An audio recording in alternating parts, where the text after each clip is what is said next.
teman-teman dan Bapak Ibu guru sekalian, kami dari kelompok 2 beranggotakan Tamardi Diatmoko nomor 27. Saya William Soni Saputra, absen 31. Saya Samba Putra Pamungkas, absen 26.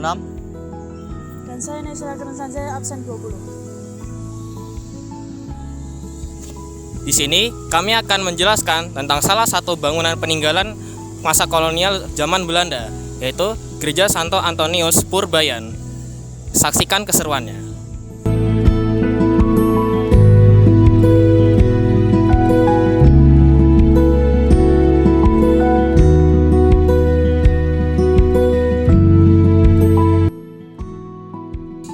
Di tengah hiruk-pikuk kota Surakarta yang modern, berdiri megah sebuah bangunan yang telah menjadi saksi bisu perjalanan panjang kota Surakarta ini. Bangunan itu adalah Gereja Santo Antonius Purbayan. Didirikan pada November 1916 oleh Romo Cornelis Stephout, Serikat Yesus, gereja ini bukan sekadar tempat ibadah, melainkan sebagai sebuah simbol kehadiran misi Katolik Belanda pada masa kolonial.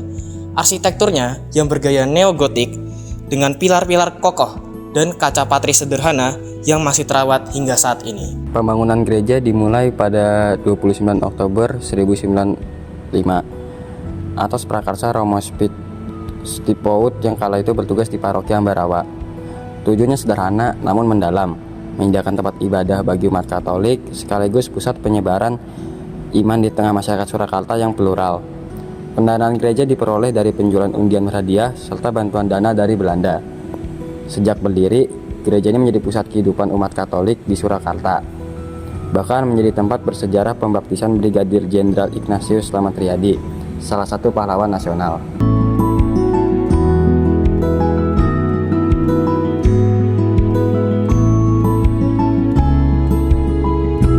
Masa kolonial dan pengaruh sosial.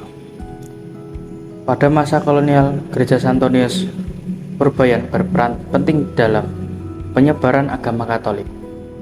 Sejalan dengan politik etis Belanda yang mendorong kristenisasi melalui pendidikan dan pelayanan sosial. Gereja ini menjadi pusat kegiatan keagamaan bagi pendatang maupun pribumi yang mulai memeluk agama Kristen. Melalui pelayanan dan pendidikan, gereja turut membentuk komunitas Kristen yang berkembang pesat di awal abad ke-20.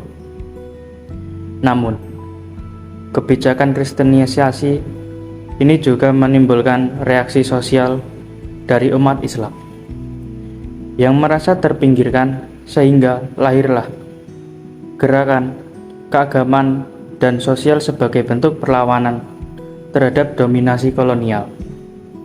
Dari sinilah dinamika sosial Surakarta tumbuh, kota yang plural, beragam, dan surat interaksi antar budaya.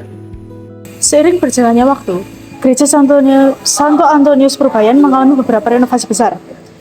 Tahun 1934 dilakukan perluasan bangunan, kemudian pada tahun 1988 dan 2006 hingga 2007 dilakukan pembaruan interior, pengecatan, serta penambahan fasilitas seperti gua Maria dan toilet umum. Semua perbaikan itu dilakukan tanpa mengubah keaslian struktur utama, menjaga nilai sejarah, sekaligus meningkatkan kenyamanan bagi umat. Kini, gereja ini tetap aktif dan digunakan sebagai tempat ibadah dan kegiatan sosial umat Katolik di Surakarta. Bagi masyarakat Surakarta masa kini, peninggalan kolonial seperti Gereja Santo Antonius Purbayan tidak lagi dipandang sebagai simbol penjajahan, melainkan sebagai warisan sejarah dan budaya yang memperkaya identitas kita. Gereja ini menjadi simbol toleransi dan kerukunan antar umat beragama, tempat di mana nilai-nilai kebersamaan tumbuh di tengah perbedaan. Pelestariannya bukan hanya menjaga fisik bangunan, tetapi juga melestarikan ingatan kolektif tentang masa lalu yang membentuk wajah budaya Surakarta hingga saat ini. Peninggalan kolonial seperti Gereja Santo Antonius Purbayan adalah media pembelajaran penting bagi generasi muda. Melalui arsitekturnya, kita bisa melihat perpaduan budaya Jawa dan Eropa. Melalui sejarahnya, kita memahami perjuangan identitas dan toleransi. Video edukatif tentang gereja ini dapat menumbuhkan kesadaran bahwa warisan kolonial bukan hanya simbol penjajahan, tetapi bagian dari perjalanan panjang bangsa yang membentuk jati diri dan keberagaman budaya Indonesia. Nilai yang diwariskan toleransi, solidaritas, sosial, dan tanggung jawab menjaga sejarah. Melestarikan peninggalan sejarah seperti Gereja Santo Antonius Purbayan berarti menghormati masa lalu sekaligus menanamkan nilai bagi masa depan. Bangunan boleh tua, tetapi maknanya tetap hidup.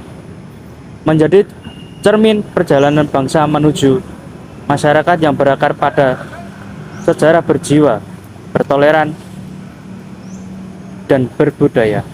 Sugeng sonten Bapak. Pangaken nami kula Samba Putra Pamungkas saking SMK Katolik Santo Mikael.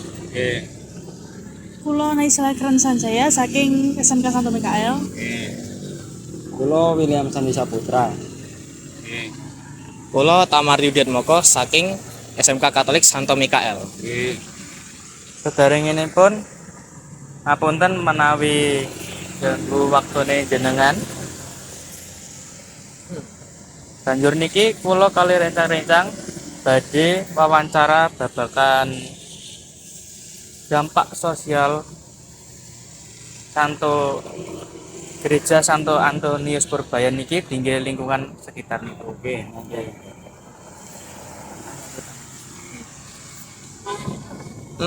Saking pinten tahun panjenengan tindak wonten ing tlatah sacaket Gereja Santo Antonius Purbayan? Kula mriki niki nembe setahun. Biasanya kan kula teng Pasar Gede niku, terus Pasar Gede sepi kula pindah mriki teng lingkungan gereja niki.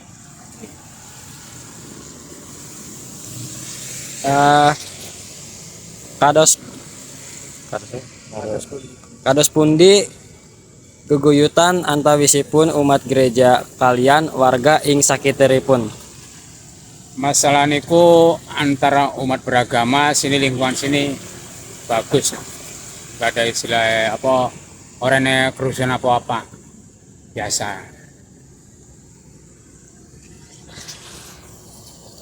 Peran kang saya menopo peran Gereja Santo Antonius Purbayan niku tinggi masyarakat sekitar, Pak. Peran Nggih. perannya itu ya ibaratnya lingkungan kan anggo dodolan oleh ngono ora dilarang. Ibaratnya bebas, yang penting kan dijaga kebersihannya kuwi. Terus antara ibaratnya pengunjung gereja sareng karo pedagang iki ya bagus ya. Saling menghargai ya. Kados pundi